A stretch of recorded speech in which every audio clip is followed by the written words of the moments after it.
So in the years to come, Poseidon and god Apollo would set all things to rights once more.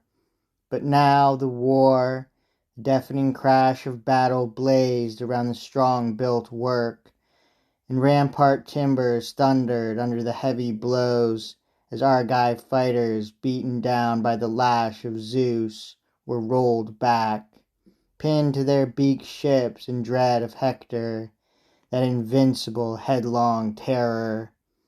On he fought like a whirlwind, staunch as always.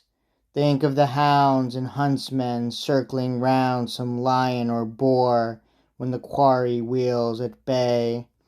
Rippling in strength as the men mass like a bastion, standing up to his charge, and hurl their pelting spears, and the boar's brave spirit never flinches, never bolts, and his own raw courage kills him. Time and again he wheels around, testing the huntsman's ranks, and where he lunges out, the ranks of men give way. So Hector lunged into battle, rallying cohorts now, spurring them on to cross the gaping trench. But his own rearing stallions lacked the nerve. They balked, whinnying shrill at the edge, the brink, a dead stop, frightened off by the trench so broad the team could never leap it, not at a single bound, nor could they plunge on through with any ease. Steep banks overhung its whole length, jutting up on either side and topped by stabbing rows of stakes, planted there by the Argives, thick set and huge to block the enemy's onslaught. No light work for the teams that trundled chariots, churning massive wheels to make it through in stride, but the Trojans strained to bring it off on foot. So Polydamas stood by headstrong Hector, warning, Hector, and all our Trojan captains, allies in arms, it's madness to drive our teams across that trench, impossible to traverse it. Look, the sharp stakes jutting right at the edge, and just beyond that the Achaeans' sturdy rampart. No room there for charioteers to dismount and fight it out. The strait's too narrow, cramped. We'll take a mauling there, I see it all. If mighty Zeus, thundering up on high, is bent on wiping out the Argives, down to the last man, if he longs to back our Trojan forces to the hilt, by heaven I hope the Father works his will at once, and the Argives die here, their memory blotted out, a world away from Argos. But what if they round on us? If the Argives roll us back away from the ships, trapped and tangled there in the yawning trench?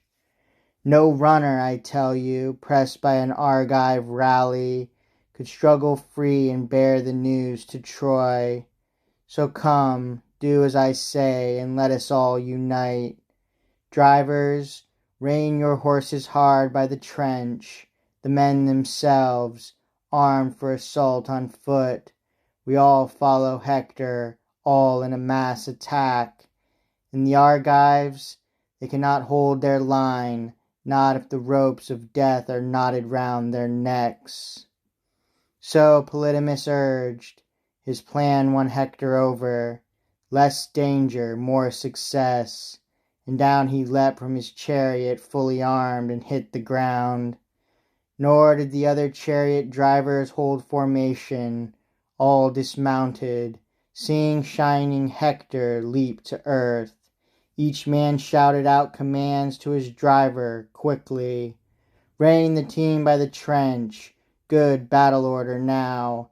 And the fighters split apart and then closed ranks, marshaled in 5 battalions, captains leading each. The men who trooped with Hector and Prince Polydamas, they were the greatest force, the best and bravest, grim set above all the rest to breach the wall and go for the beaked ships and fight it out. So Briones followed close, third in command, since Hector left another to rein his team, a driver less than Cebriones, less a fighter. The 2nd Trojan Battalion Paris led in arms, with Alcathous and Agenor. Helenus led the 3rd, with Deiphobus striding on like a god beside him, 2 sons of Priam. Captain Asius, 3rd in command, Asius, son of Hyrtacus. Hulking, fiery stallions bore him in from Arisbe, from the Selleis River. The 4th Battalion marched with gallant Aeneas, Anchises' offspring, flanked by Antenor's 2 sons, Acamas and Archilochus, drilled for every foray. Sarpedon marshaled the famous allies, placing Glaucus next in command, with the combat veteran Asteropaeus, head and shoulders the best men, Sarpedon thought, after himself of course. He outshone the rest. Now shield against ox-hide shield, wedging tight, with a wild rush they charged the Argives head on, never thinking the Argive line could still hold out. They'd all be hurled back on their blackened hulls.